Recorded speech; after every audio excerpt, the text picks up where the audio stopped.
ரீசெண்டா ட்ரெண்டிங்கா இருந்த வீடியோல குவாலிட்டி ஐஸ்கிரீம் ஒரு நைட் வச்சு மார்னிங் எடுத்தா ஐஸ்கிரீம்ல வெறும் பாம் ஆயில் தான் இருக்குன்னு போட்டிருந்தாங்க.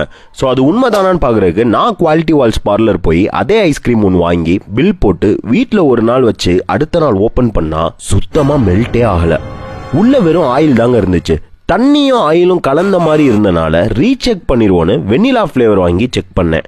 அதுவும் அதே மாதிரி மெல்ட் ஆகாம தான் இருந்துச்சு. அப்போதான் புரிஞ்சிச்சு இது ஐஸ்கிரீமே கிடையாது, சுத்தமான பாமாயில்ல செஞ்ச ஃப்ரோசன் டெசர்ட்னு. இந்த மாதிரி ஐஸ்கிரீம் எல்லாத்துலயும் ஃப்ரோசன் டெசர்ட் எல்லாத்துலயும் அவங்களே 10% பாமாயில் இருக்குன்னு ஒத்துக்கிறாங்க. ஸோ கன்சியூமரா இருக்க நாம தான் கன்ஃபியூஸ் ஆகி இந்த கருமத்தை போய் குழந்தைங்களுக்கு வாங்கி கொடுத்து நம்மளும் சாப்பிடுறோம். அமுல் மாதிரி ஐஸ்கிரீம்லாம் இது மக்களுக்கும் அவேர்னஸ் கொண்டு வரணும்னு ஏகப்பட்ட விஷயம் பண்ணிருக்காங்க. பொதுவா சூப்பர் மார்க்கெட்ல பை ஒன் கெட் ஒன்னு போட்டிருக்க எல்லாமே ஃப்ரோசன் டெசர்ட்டா தான் இருக்கும். இவ்வளவு ப்ராப்ளம் இருக்க இந்த ஃப்ரோசன் டெசர்ட்ஸை கம்பெனிஸ் ஏன் விற்கிறாங்கன்னா 60 to 80% ஐஸ்கிரீம் பண்ற காஸ்ட்டை விட கம்மியா தான் செலவாகுது.